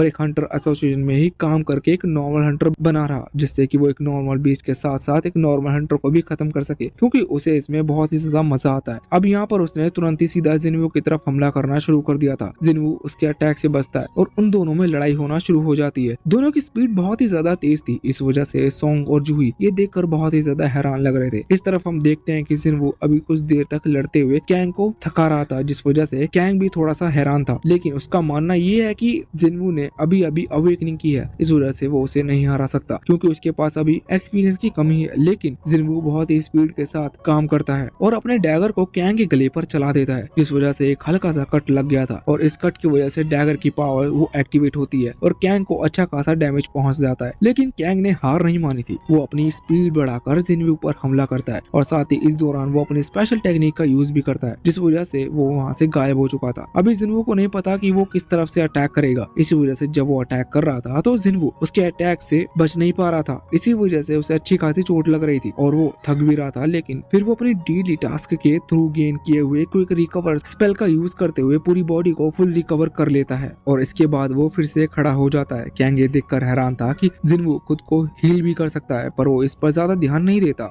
अब जिन्वू पर फिर से हमला करना शुरू कर देता है, लेकिन इस बार जिन्वू उसका एक भी अटैक नहीं लग रहा था। तभी जिन्वू का जो हीलिंग इंटेंट है कैंग उसे महसूस करता है और डर कर रुक जाता है। लेकिन ये उसकी बहुत बड़ी गलती थी, क्योंकि यहाँ पर जिन्वू ने तुरंत ही अपने चाकू यानी कि डैगर को उसके चेस्ट में इंजेक्ट कर दिया था। कैंग अब मारा जाने वाला था, लेकिन उसे इस चीज का बिल्कुल भी दुख नहीं था, क्योंकि लड़ाई में ऐसा ही होता है, दो में से एक को मारा ही जाना पड़ता है। पर वो जिन्वू से पूछता है कि आखिर जिन्वू है कौन, जिस पर जिन्वू जवाब देता है कि वो एक ऐसा हंटर है जो रोज लड़ रहा है खुद को स्ट्रॉन्ग बनाने के लिए। यहाँ पर कैंग कहता है कि तुम धीरे धीरे स्ट्रॉन्ग बन रहे हो और आगे भी स्ट्रॉन्ग बनोगे, लेकिन एक बात ध्यान रखना, धीरे धीरे जब तुम स्ट्रॉन्ग बन रहे होगे तो धीरे धीरे ही तुम्हारा कनेक्शन बाकी दुनिया से कटता जाएगा। इसके बाद कैंग मारा जा चुका था, मगर उसके बाद जिन्वू को भी ये सही लग रही थी, क्योंकि उसकी स्ट्रेंथ जब बढ़ रही थी तो उसे भी फील हो रहा था कि उसके अंदर कोई चीज कम होते जा रही है। यहाँ पर सॉन्ग और जूही जिन्वू को थैंक यू कहते हैं उनकी जान बचाने के लिए, लेकिन जिन्वू कहता है कि ठीक है, तुम अभी बाहर की तरफ जाओ जब तक मैं इन डंजन को क्लियर करके आता हूँ। अगले सीन में हम एक इंस्ट्रक्टर को देखते हैं, जिसे जानने को मिलता है कि कैंग असल में कैसा आदमी था, और उसे भी जानने को मिलता है कि कैंग मारा जा चुका है। उसे इससे कोई फर्क नहीं पड़ता, क्योंकि सही हुआ, इस वजह से वो बाहर आता है। और यहाँ पर सॉन्ग और बाकी दोनों उससे पूछते हैं कि आखिर कैंग को किसने खत्म किया। जिन्वू समझ गया था कि अब वो और अपनी पावर नहीं छुपा सकता, उसे हंटर एसोसिएट के सामने अपनी पावर रिवील करनी ही पड़ेगी। लेकिन तभी सॉन्ग कहता है कि उसे मैंने और जूही ने मिलकर मारा है। ये देखकर जिन्वू हैरान था। वैसे वो आदमी भी इंस्ट्रक्टर है, वो ज्यादा कुछ पूछता नहीं, क्योंकि उसके हिसाब से इस केस को ज्यादा लंबा खींचना सोचना नहीं चाहिए। वो बात मान लेता है। कुछ घंटों बाद इस केस को दबा दिया जाता है। सॉन्ग यहाँ पर जिनवो से कह रहा था कि उसे नहीं पता कि जिनवो अपनी पावर को क्यों छुपा रहा है और रिवल क्यों नहीं कर रहा, पर जरूर इसके पीछे कोई एक अच्छा इंटेंशन होगा। इसी वजह से उसने उसकी मदद की। अगले सीन में हम देखते हैं कि शाम हो चुकी थी, जहाँ पर जिनवो वापस अपने घर की तरफ आ रहा था। तभी जूही उसे वो सीक्रेट दिखाती है जो कि डबल डंजन के अंदर जिनवो ने एक गॉब्लिन को मारने के लिए लिया था और जूही को देते हुए एक प्रॉमिस किया था। जूही कहती है कि क्या तुम्हें अभी भी वो प्रॉमिस याद है? अब यहाँ पर जूही और जिनवू दोनों ही आगे बढ़ रहे थे, जिस दौरान जूही और जिनवू से कहती है कि तुम पहले से सच में बहुत ही ज्यादा बदल चुके हो। पहले तुम हर डेंजर में जाने से पहले डरे हुए होते थे, ऐसा लगता था कि जैसे कि तुम मजबूरी में जा रहे हो, लेकिन इस बार तुम्हारे चेहरे पर बहुत ही ज्यादा कॉन्फिडेंट था। तुम वहाँ पर बिल्कुल नहीं डरे। मेरे हिसाब से तुम्हें ई रैंक का हंटर नहीं कहा जा सकता। वैसे अभी उसने जो प्रोमिस वाली बात की थी तो वो उस पर कहती है कि देखो, जब हम उस डबल डंजन के अंदर गए थे तब वहाँ तुमने मुझे क्रिस्टल देते हुए प्रॉमिस किया था कि अगर हम यहाँ से जिंदा वापस निकले तो हम डेट पर जाएंगे। तो बात ठीक है, जब तुम चाहो हम डेट पर चल सकते हैं, लेकिन तुम्हें बता दूं कि मैं एक हंटर की जॉब छोड़ रही हूँ। वो यहाँ पर इसका रीजन भी बताती है। हमें पता है कि जूही असल में एक रैंक बी की हंटर है, लेकिन जो डबल डंजन वाला इंसिडेंट था उसके बाद से वो बहुत ही ज्यादा डर चुकी है और साथ ही उसकी जो पावर्स है अब वो इतनी अच्छी तरीके से यूज नहीं कर पाती। इसी वजह से ज्यादातर अभी वो सिर्फ डी या फिर ई रैंक डंजन्स में पार्टिसिपेट करती है। वैसे वो इस चीज पर खुश भी है, क्योंकि वो कह रही थी कि इन्हीं डंजन में पार्टिसिपेट करने की वजह से वो जिनवो से मिल पाई थी, लेकिन अब वो अपने पेरेंट्स के साथ रहना चाहती थी, इसलिए वो हंटर एसोसिएशन को छोड़ रही है। जिनवो को इस पर कोई प्रॉब्लम नहीं थी। जूही से वो क्रिस्टल देती है और कहती है कि अगर उसे डेट पर जाना हो तो वो उसे कॉल कर सकता है, और इसके बाद जूही वहाँ से चली जाती है। अब जिनवू जब वहाँ से लौटने वाला था तभी हमें एक फ्लैशबैक का सीन दिखाया जाता है। यहाँ पर हम हंटर एसोसिएशन के उस दूसरे आदमी को देखते हैं जो कि गोंग के साथ वहाँ हॉस्पिटल में आया था जिनवो का डबल अवेकनिंग टेस्ट लेने के लिए। यहाँ पर हम इस आदमी का नाम वू जानने को मिलता है। वो यहाँ जिनवो से कहता है कि मैं ये बात जानता हूँ कि तुम कैंग को नहीं हरा सकते, और पहले ही हम तुम्हारा टेस्ट भी ले चुके हैं जिससे हमें पता है कि तुमने डबल अवेकनिंग की है, लेकिन फिर भी मैं तुम्हें सिर्फ वार्निंग देने के लिए बुला रहा था। वो यहाँ पर जिनवो को गोंग सन के बारे में बताता है जो कि गोंग का भाई है, और वो ये भी बताता है कि उसे अभी जिनवो से बदला लेना है, क्योंकि जिनवो उस दूसरे डेंजन में जिस डेंजन में गोंग भी गया था उस डेंजन से बचकर वापस आया है। गोंग सन को ये नहीं जानना कि वहाँ डेंजन में क्या हुआ था और उसके भाई की जान कैसे गई। उसका बस यही मानना है कि जो भी इस डेंजन से वापस बचकर आया वो उन सभी को खत्म करेगा। इसका मतलब जिनवो और जिनहाओ को वो नहीं छोड़ने वाला। अब यहाँ पर वो ये भी बताता है कि गोंग सन अभी एक ट्रिप पर गया है और उसके वापस लौटने में कुछ टाइम लगेगा, जब तक जिनवो सोच सकता है कि उसे क्या करना है। जिनवो को ये बात थोड़ा सा एक्साइटेड कर रही थी। जिनवो सोच रहा था कि अगर उसे सरवाइव करना है तो इसका मतलब अब उसे और ज्यादा स्ट्रॉन्ग बनना होगा,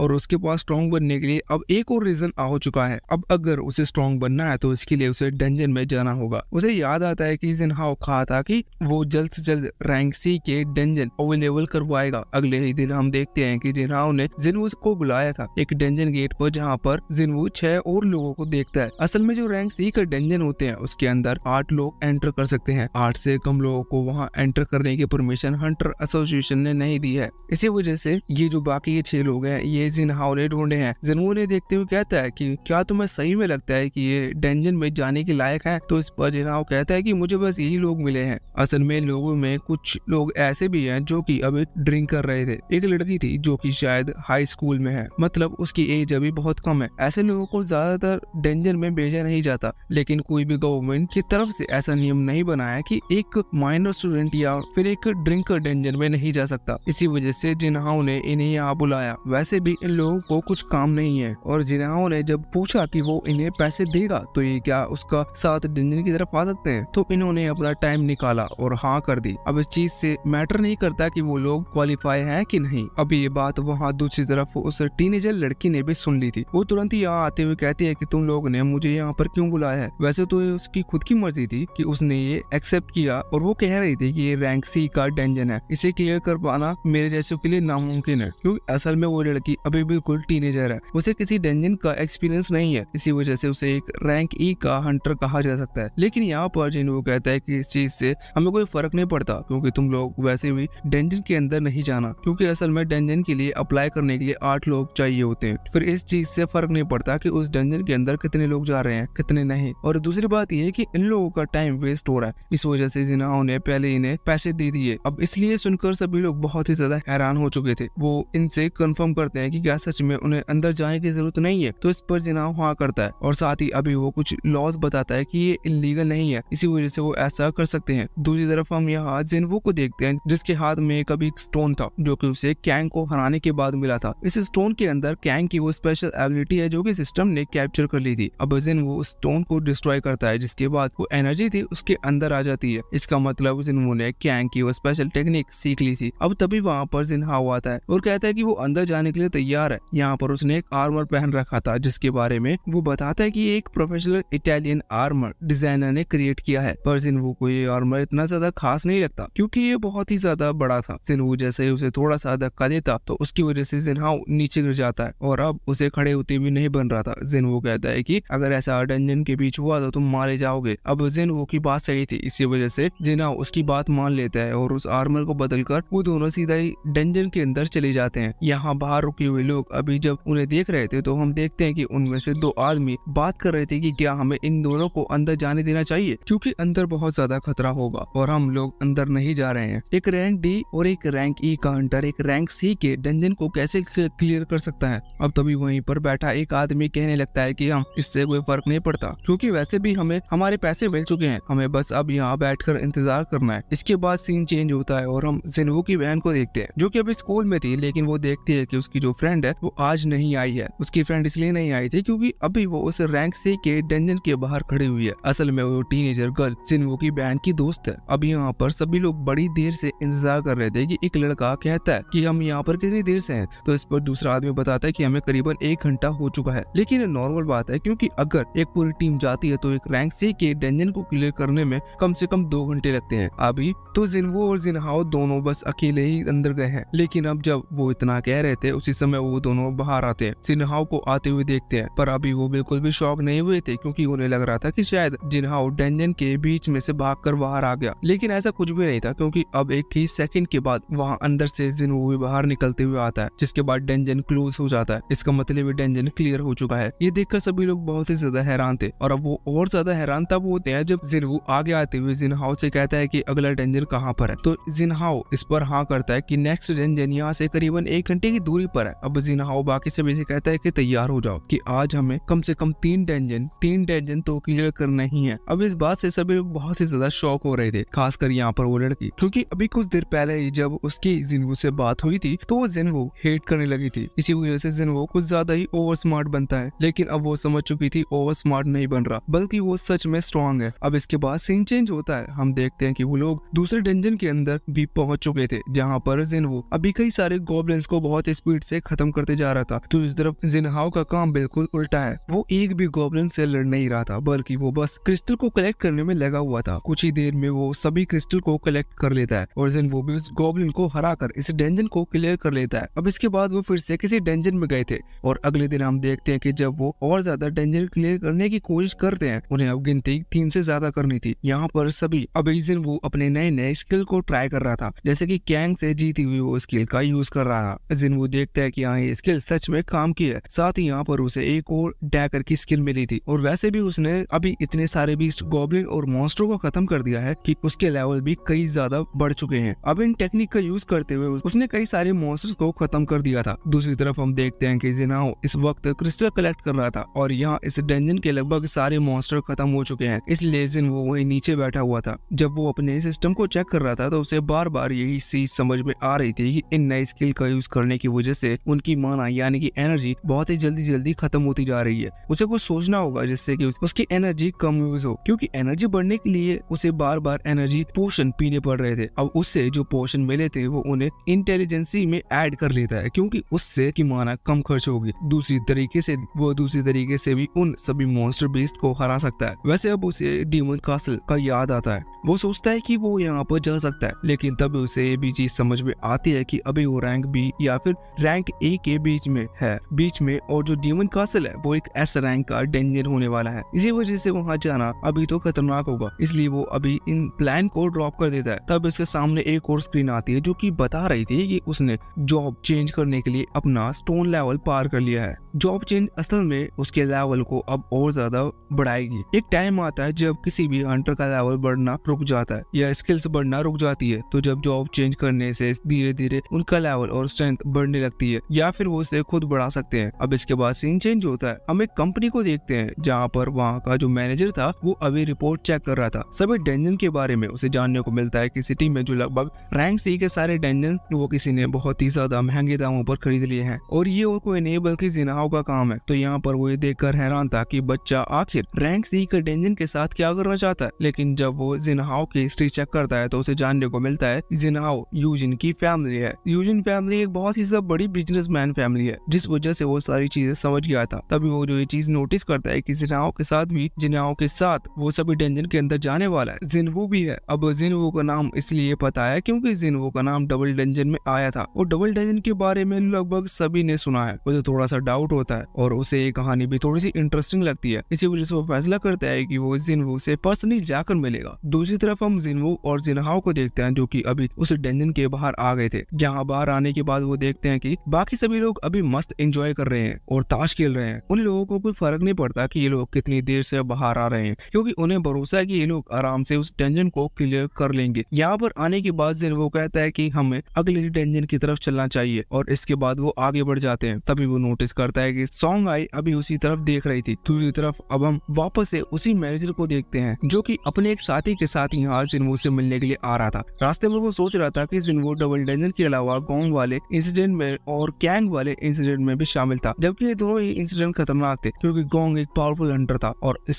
उसके कई सारे साथी भी थे जो कि मारे जा चुके हैं, लेकिन जिनवू बच गया। दूसरी चीज कैंग वाले इंसिडेंट में भी कैंग बहुत ज्यादा ताकतवर था। वो आराम से जिनवू को खत्म कर सकता था, लेकिन फिर भी जिनवू वहाँ से बचकर बाहर आ गया। इसी वजह से अब मैनेजर का शक और ज्यादा बढ़ते जा रहा था कि जिनवू सच में एक डबल अवेकनर है। वैसे अब जब वो अपने साथियों के साथ यहाँ उस डंजन के बाहर पहुंचता है जिस डंजन में जिनवू और जिनाओ गए हुए हैं, तो यहाँ पर वो देखते हैं कि बाकी 6 लोग आराम से बैठे हुए हैं। अभी तब सॉन्ग है इन्हें देखती है और यहाँ इस मैनेजर के पास आ जाती है और मैनेजर से यहाँ जाने को कहती है क्योंकि डंजन अभी ओपन है और ऐसे में डंजन गेट के पास रहना बहुत ही ज्यादा खतरनाक हो सकता है। वो मैनेजर अब ये सब देखकर सब कुछ समझ गया था कि जिनवू असल में अकेला ही डंजन को क्लियर करता है। इसी वजह से उसका शक अब और ज्यादा बढ़ता जा रहा था, लेकिन यहाँ पर वो कुछ नहीं कहता और चला जाता है। कुछ देर बाद जिनवू और जिनहाओ वहाँ उस डंजन से बाहर आते हैं। उन्होंने इस डंजन को भी क्लियर कर लिया था, लेकिन यहाँ पर जिनवू जिनहाओ से कहता है कि उसे कल के दिन कुछ काम है, इसलिए वो कल किसी डंजन में एंटर नहीं कर पाएगा। जिनहाओ इस पर हाँ करता है और इसके बाद जिनवू बाय कहकर वहाँ से जाने लगता है। कुछ ही देर बाद उसकी मुलाकात उस मैनेजर और उसके साथी से होती है जो कि जिनवू से अकेले में कुछ बात करना चाहता था। कुछ देर बाद वो अकेले बैठकर बात कर रहे थे, जहाँ पर वो मैनेजर डायरेक्टर पॉइंट पर आते हुए कहता है कि जिनहाओ तुम्हें जितना भी पे करता है पर डंजन की रेट के लिए मैं उससे तुम्हें ज्यादा डबल पे कर सकता हूँ। जिनवू यहाँ पर एक बहुत ही बड़ा अमाउंट बताता है, जो सुनकर वो मैनेजर हैरान था। उसने ऑफर जिनवू को भी इसलिए दिया था क्योंकि उसके हिसाब से जिनवू अभी भी खुद को शायद ई रैंक का हंटर मानता होगा, इसी वजह से शायद वो कम पैसे ले। लेकिन जिनवू ने उसे पैसे महंगे बताए थे। जिनवू ने जो पैसे मांगे थे वो बहुत ही ज्यादा थे, इसी वजह से वो मैनेजर जिनवू के ऑफर को एक्सेप्ट नहीं कर सकता था।